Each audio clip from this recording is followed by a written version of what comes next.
Assalamualaikum warahmatullahi wabarakatuh. Para sahabat pecinta sejarah yang budiman, berjumpa lagi di channel Dunia Sejarah. Pada kesempatan ini akan membahas tentang surat Rasulullah Shallallahu Alaihi Wasallam pada raja-raja dan pemimpin dari kerajaan-kerajaan di sekitarnya untuk mengajak mereka pada agama Islam. Pada akhir dari perjanjian Hudaybiyah, Rasulullah Shallallahu Alaihi Wasallam mulai mengirim surat pada raja-raja dan pemimpin dari kerajaan di sekitarnya untuk mengajak mereka pada Islam. Di antara kerajaan itu adalah Persia, Romawi, dan Habasyah. Adapun negeri Yaman dan Irak di bawah kekuasaan Persia, sedangkan Syam dan Mesir di bawah kekuasaan Romawi. Sementara itu, Yamamah, Oman, dan Bahrain adalah wilayah yang berdiri sendiri. Begitu pula dengan Tihamah, Hijaz, Najd, Taif, dan kawasan lainnya di tengah Jazirah Arab. Kawasan-kawasan ini tidak tunduk pada kekuasaan manapun. Konflik terjadi sangat panjang antara Persia dan Romawi. Bangsa Persia adalah kaum pagan penyembah berhala, sedangkan Romawi dan Habasyah memeluk agama Nasrani.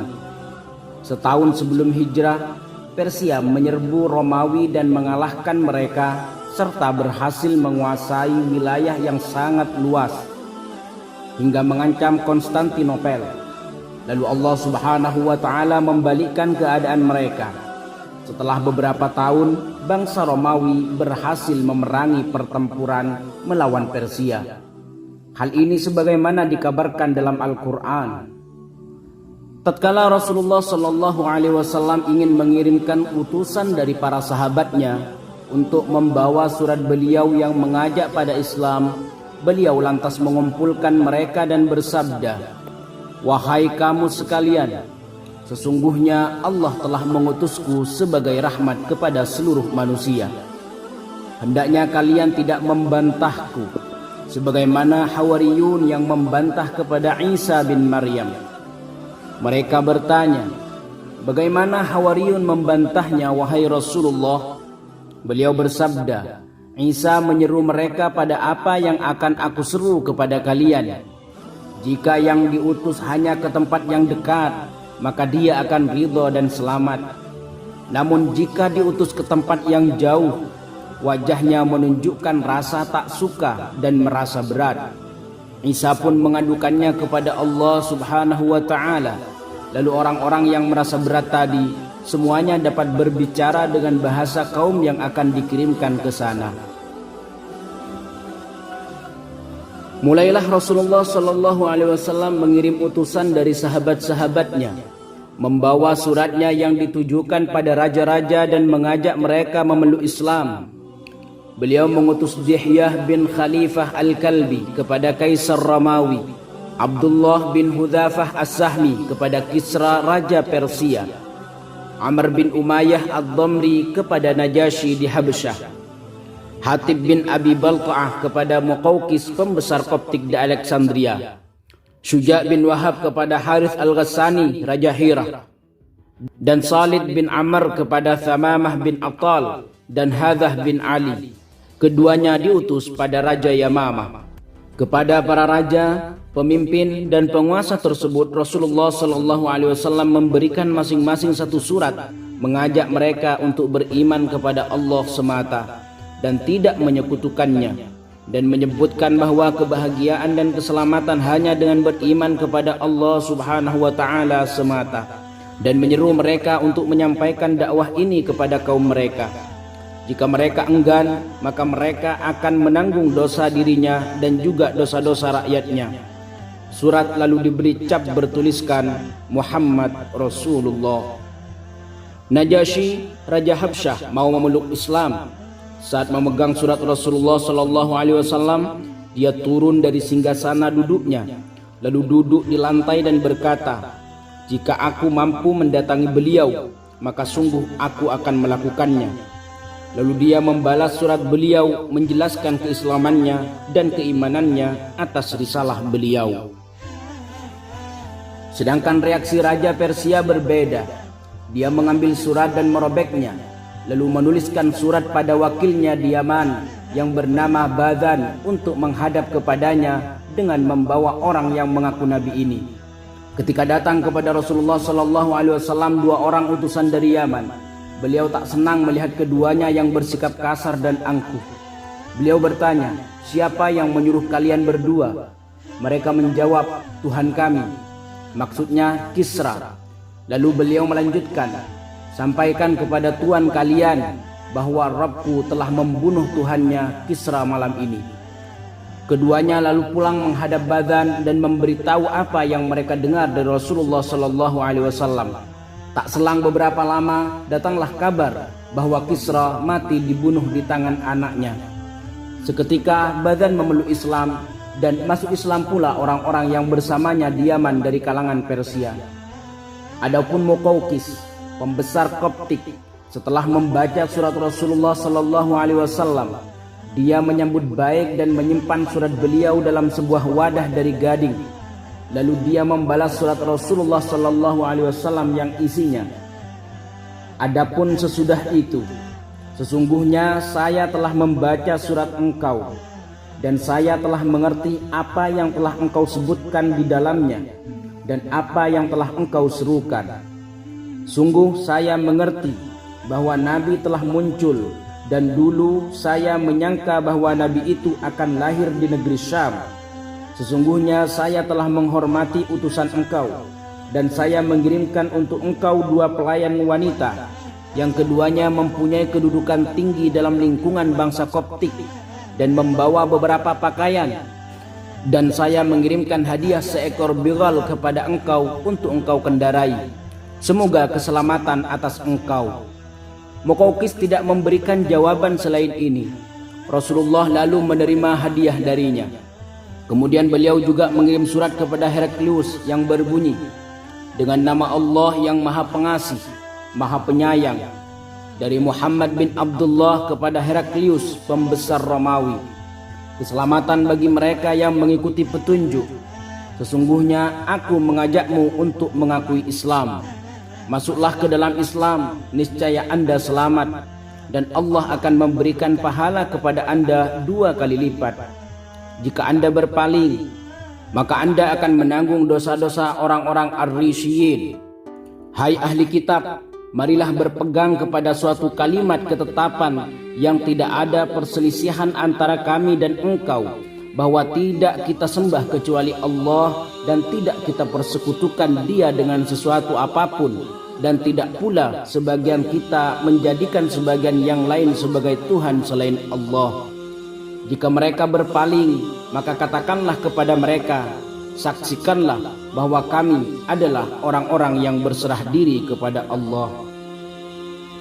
Heraklius ingin mencari informasi tentang perkara Nabi ini. Dia lalu mencari rombongan pedagang Arab yang datang ke Syam dan membawa ke hadapannya. Di antara mereka ada Abu Sufyan bin Harb yang saat itu belum memeluk Islam. Abu Sufyan ikut dalam rombongan Quraisy sebagai pedagang ke negeri Syam pada saat yang bersamaan dengan masa genjatan senjata antara Rasulullah SAW dengan orang-orang kafir Quraisy. Abu Sufyan dan kafilahnya menemui Heraklius di Yerusalem. Heraklius dan para pembesar Romawi memanggil Abu Sufyan dan kafilahnya ke majelisnya. Di sekeliling Heraklius, para pembesar Romawi ikut hadir. Melalui penerjemah, terjadilah perbincangan di antara mereka. Heraklius bertanya, "Siapa di antara kalian yang hubungannya paling dekat dengan orang yang dirinya mengaku nabi?" Abu Sufyan angkat bicara, "Aku yang paling dekat nasabnya." Heraklius berkata, "Bawa dia ke dekatku dan biarkan para pengikutnya berada di belakangnya." Kemudian Heraklius berkata kepada penerjemahnya, "Katakan kepada mereka bahwa aku akan bertanya tentang orang yang mengaku nabi tadi. Apabila dia berdusta, maka mereka harus menyangkalnya." Abu Sufyan mengatakan, "Seandainya tidak karena rasa malu atas para sahabatku, niscaya aku akan berdusta tentangnya.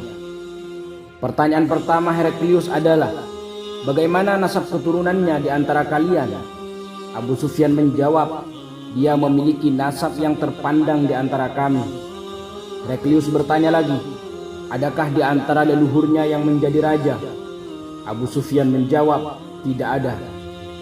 Heraklius bertanya, apakah sebelum dia ada orang dari kaum kalian yang menyampaikan apa yang dibawanya?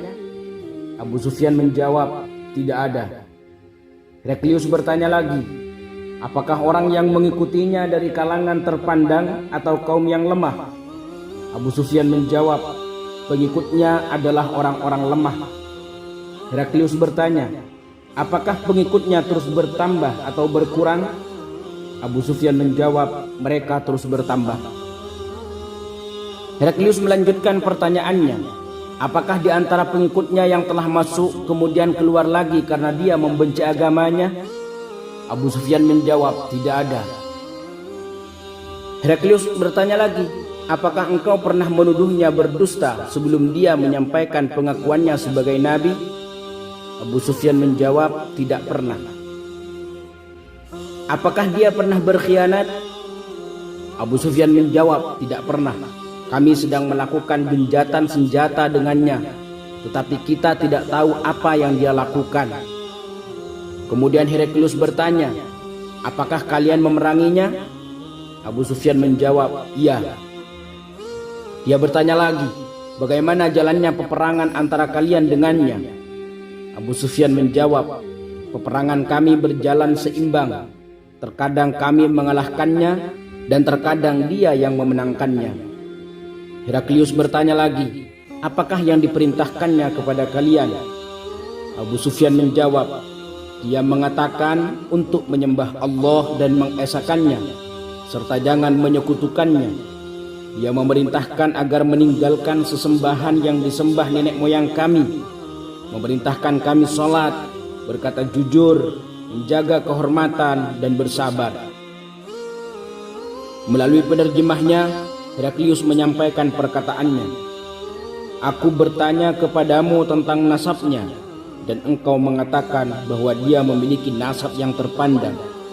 Demikian juga para rasul, mereka diutus berasal dari keluarga yang terpandang dan mulia. Aku bertanya, apakah ada orang yang menyampaikan apa yang disampaikannya sebelum dia? Dan engkau menjawab tidak. Apabila engkau menjawab sebaliknya, tentu aku akan beranggapan bahwa dia hanya mengikuti perkataan orang tersebut. Aku bertanya, apakah leluhurnya ada yang menjadi raja? Dan engkau menjawab tidak. Apabila ada di antara leluhurnya yang menjadi raja, apabila ada di antara leluhurnya yang menjadi raja, aku akan beranggapan bahwa dia sedang berjuang untuk merebut kembali kerajaan leluhurnya. Kemudian aku bertanya, apakah engkau pernah mendustakannya sebelum dia menyampaikan apa yang dia katakan? Engkau jawab, tidak pernah. Dari sana aku tahu bahwa dia tidak pernah berdusta terhadap manusia, apalagi terhadap sesuatu yang diturunkan oleh Allah. Aku bertanya, apakah pengikutnya dari kalangan terpandang atau orang-orang yang lemah? Engkau menjawab bahwa pengikutnya kebanyakan adalah orang-orang yang lemah. Memang para pengikut Rasul adalah orang-orang yang lemah. Aku bertanya, apakah jumlah mereka terus bertambah atau berkurang? Engkau menyebutkan bahwa mereka terus bertambah. Demikian halnya sesuatu yang berkaitan dengan keimanan, dia akan terus bertambah sampai pada tahap kesempurnaannya. Aku bertanya kepadamu, apakah ada dari pengikutnya yang keluar karena benci setelah memeluk agama itu? Dan engkau menjawab, tidak ada. Itulah iman yang benar jika dia bersentuhan dengan hati yang murni. Aku bertanya kepadamu, apakah dia berkhianat?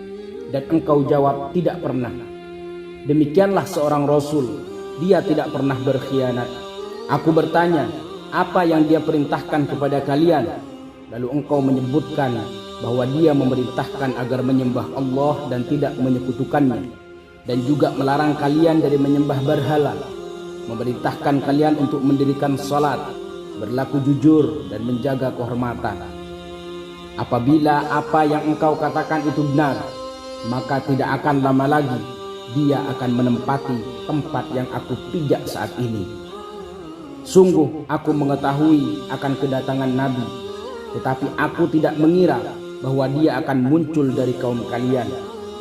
Seandainya aku yakin dapat menjangkaunya, niscaya aku akan segera menemuinya. Dan apabila aku sudah berada di dekatnya, niscaya aku akan membasuh kedua kakinya. Namun saat Kaisar melihat ketidaksukaan bangsa Romawi, dia lantas khawatir kerajaannya akan direbut dan akhirnya mengaku apa yang dia lakukan sekedar menguji kadar keimanan kaumnya. Adapun Harits Al-Ghassani setelah membaca surat Nabi, dia mencampakkannya dan bertekad akan pergi menemui Nabi untuk membunuhnya. Dia sampaikan kehendaknya kepada Kaisar, tetapi Kaisar melarangnya. Sedangkan reaksi Raja Yamamah mengira bahwa perkara ini adalah persoalan kekuasaan dan bukan risalah kenabian. Dia berharap dapat imbalan dari kekuasaan ini. Kemudian dia menulis surat kepada Nabi Muhammad SAW yang berbunyi, "Alangkah baiknya ajakanmu itu dan alangkah indahnya. Maka dari itu, jadikanlah oleh engkau sebagian urusan untuk saya. Niscaya nanti aku mengikuti engkau." Setelah surat jawaban Haudah tersebut dibaca oleh Nabi Muhammad SAW, beliau lalu bersabda, "Jika sekiranya dia meminta kepadaku sepotong tanah, tentu tidak akan aku beri." Demikianlah kampanye pertama dari pengiriman utusan dan ajakan berislam kepada Muqawqis, Heraklius, Kisra, Najasyi, Raja Hirah, dan Raja Yamamah. Hal itu berlangsung pada tahun ke-7 Hijriah. Pada tahun ke-8, beliau mengutus Al-Hadrami menyampaikan suratnya kepada Mundhir bin Sawa At-Tamimi, penguasa Bahrain yang kemudian memeluk Islam. Beliau mengutus pula Amr bin As setelah dia masuk Islam kepada penguasa Oman yang juga menerima Islam. Beliau mengutus Muhajir bin Abi Umayyah kepada Harits Al-Himyari, penguasa San'a yang lalu masuk Islam. Kemudian mengirim Abu Musa Al-Ash'ari dan Mu'ad bin Jabal ke negeri Yaman sebagai da'i yang mengajarkan Islam. Lalu sebagian besar penduduk Yaman memeluk Islam. Beliau juga mengirim surat kepada Jabalah bin Al-Aiham, Raja Ghassan, menyerunya pada Islam. Lalu dia pun memeluk Islam, tetapi kemudian murtad pada masa kekhalifahan Umar bin Khattab. Sungguh peristiwa yang berlaku adalah perkara yang mengejutkan, sebab dua imperium besar Romawi dan Persia adalah imperium yang berkuasa pada masa itu. Sesuatu yang wajar jika seluruh kerajaan, wilayah, dan negara-negara kecil mengharap belas kasih mereka. Sehingga tidak masuk akal dan tidaklah wajar ada seorang nabi dari bangsa Arab yang menceramahi dua imperium ini.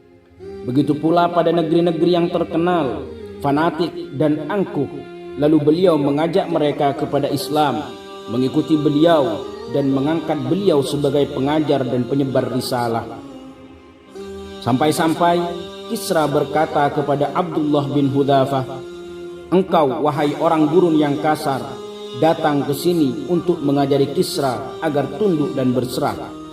Yang lebih aneh lagi bahwa belum lagi lewat 30 tahun, tetapi seluruh imperium ini beserta kerajaan dan negeri-negeri tersebut telah masuk ke pangkuan Islam dan penduduknya berbondong-bondong memeluk Islam. Bahkan apa yang beliau serukan sungguh mengagumkan. Bagaimana bisa beliau begitu berani berdakwah pada para kaisar, raja, dan penguasa untuk memeluk Islam, padahal Islam belum lagi kukuh pijakannya di Jazirah Arab. Yang berlaku adalah genjatan senjata yang rapuh antara beliau dan orang-orang Quraisy, musuh bebuyutannya. Genjatan ini bisa bubar kapan saja, dan beliau juga senantiasa tak lepas dari ancaman yang menguntit dari utara, yakni komunitas Yahudi. Bagaimana bisa beliau membuka seluruh front dunia dalam satu waktu, padahal belum lagi terpatri pilar-pilar kekuasaan di negerinya sendiri, dan tiba-tiba sudah menyeru raja-raja untuk memeluk Islam. Siapa yang mengira bahwa raja-raja itu akan membiarkan begitu saja dakwah beliau? Bukankah sudah sepantasnya mereka akan membawa laskarnya untuk memberi pelajaran pada orang yang lancang mendakwahi mereka dan meminta ketundukan padanya serta memeluk agamanya? Sebab merekalah pihak yang unggul, pihak yang kuat, berkuasa, superior, tangguh, dan digdaya yang sedang memerintah di dunia ini. Namun Rasulullah SAW sangat yakin dengan pertolongan Allah Subhanahu wa Ta'ala. Pikiran dan prasangka beliau selalu bersambung dengan Allah, meyakini bahwa Allah akan memperlihatkan agamanya, menunaikan janjinya, dan melaksanakan firman-Nya. Adapun tugasnya hanyalah sebatas menyampaikan. Rasulullah SAW merasa bahwa para sahabatnya diliputi rasa takut akan tugas yang penuh resiko ini. Mereka ragu untuk mendatangi dan membangkitkan amarah negeri-negeri besar ini, yang kaya hartanya, tentaranya, kekuatannya, dan perlengkapannya. Oleh karena itulah Rasulullah SAW mengumpulkan mereka dan menyampaikan kisah yang berlaku pada Hawariyun. Meskipun Islam yang diserukan keluar Jazirah Arab belum memiliki bala tentara kuat atau fasilitas dan prasarana yang dapat menyaingi imperium-imperium yang ada di dunia, tetapi Islam berhasil menang. Seluruh imperium tersebut runtuh dengan cara yang mengundang decak kagum. Tak diragukan bahwa kuasa Allah Subhanahu wa Ta'ala yang menggerakkan semua itu. Dialah yang membalikkan segala ukuran dan barometer kekuatan, meskipun keberanian dan tekad yang ditunjukkan kaum muslimin, meski dikatakan kemunculan daulah Islamiyah baru seumur jagung, atau karena merajalelanya kerusakan dan kemerosotan yang terjadi pada berbagai imperium dan kerajaan tersebut. Sungguh keberanian luar biasa yang membuat Rasulullah berani mengirim utusan pada raja-raja dan penguasa untuk memeluk Islam, tanpa dia memiliki laskar yang kuat yang dapat menghadapi segala kekuatan di muka bumi. Menegaskan apa yang beliau lakukan merupakan kehendak Allah Subhanahu wa Ta'ala. Begitu pula kemenangan Islam merupakan campur tangannya secara langsung, di luar dari segala perhitungan politik dan barometer kekuatan militer. Cahaya Islam menyeruak di dunia dan menghalau segala rintangan di hadapannya. Segalanya berlangsung cepat dalam 30 tahun. Apalah arti 30 tahun dalam usia zaman yang hanya sekejap mata? Lalu tiba-tiba peta dunia pun berubah dan bergantilah segala sesuatu dari sebelumnya. Berbagai imperium lenyap, berganti pula keyakinan bangsa-bangsa dan pemikiran umat-umat. Semuanya berubah. Selamanya nubuat kuno telah mengabarkan menjalarnya cahaya Islam. Para sahabat pecinta sejarah yang budiman, demikianlah kisah Rasulullah SAW saat mengutus sahabat-sahabatnya untuk mengajak para raja dan pemimpin-pemimpin negara agar memeluk agama Islam. Semoga kajian pada kesempatan ini dapat kita ambil hikmah dan pelajaran darinya. Assalamualaikum warahmatullahi wabarakatuh.